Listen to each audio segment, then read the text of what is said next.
In the early chapters of Genesis, we learn a bit more about our place and who we are. These chapters tell us that we are the image of God, God's reflections, to be like God, humanity just like God with the joyful privileges and awesome responsibilities to care for the land, to watch over every living thing, being protectors of all that is. And then God makes sure that every living thing has food to eat, proclaims all of these arrangements good, very, very good, and then God rests. Don't you kind of wonder why God rested? I mean, really, God is God. Sometimes we refer to God as all-powerful, so why does God rest? Now, of course, the easy answer is writing back into the sacred text an explanation for setting aside a day for humans to worship God, to rest, to rejuvenate. But yesterday, I became intrigued with why God rested. Maybe the work of creation was so hard that God needed to rest. Or maybe, since the task was complete, God needed a break before moving on to something new. Or maybe the wonder of creation was so amazing that God stopped to celebrate, to enjoy, if just for one day. But I started wondering yesterday, it seems like maybe creation was maybe the easy part.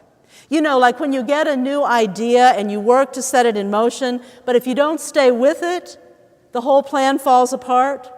The whole work becomes futile effort, and the idea might just as well have been put in the scrap heap because nothing really lasting stayed.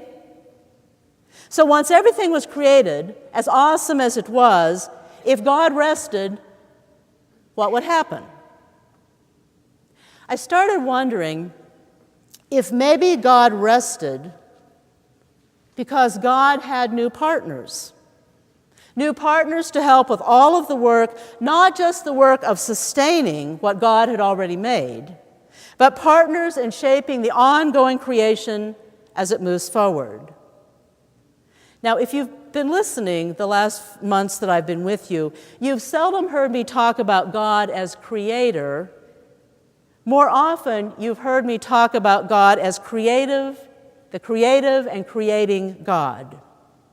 And that's because I believe God is an ongoing creative force in our world even today.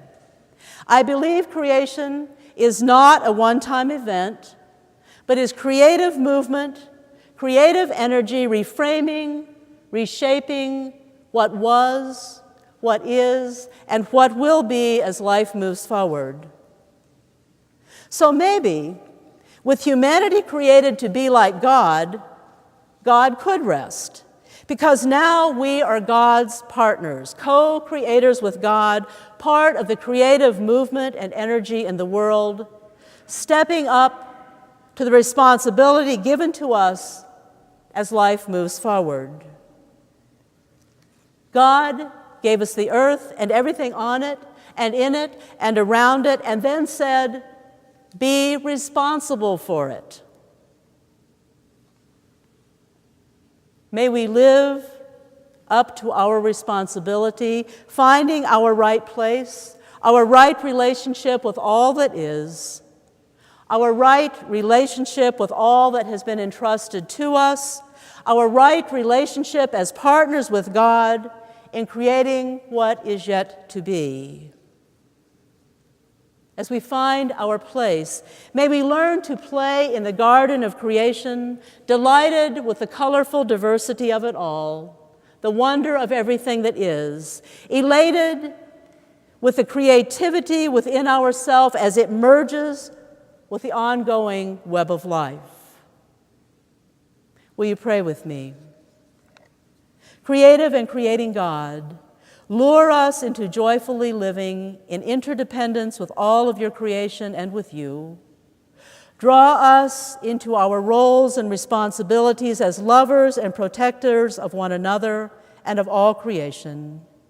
Enliven us with your creative, creating energy so that we join with you as co-partners in creating your and our ongoing world. Lead us home to the garden, lead us home, where we join with all creation, find our place, and never roam. Lead us home to the garden. Lead us home. Amen.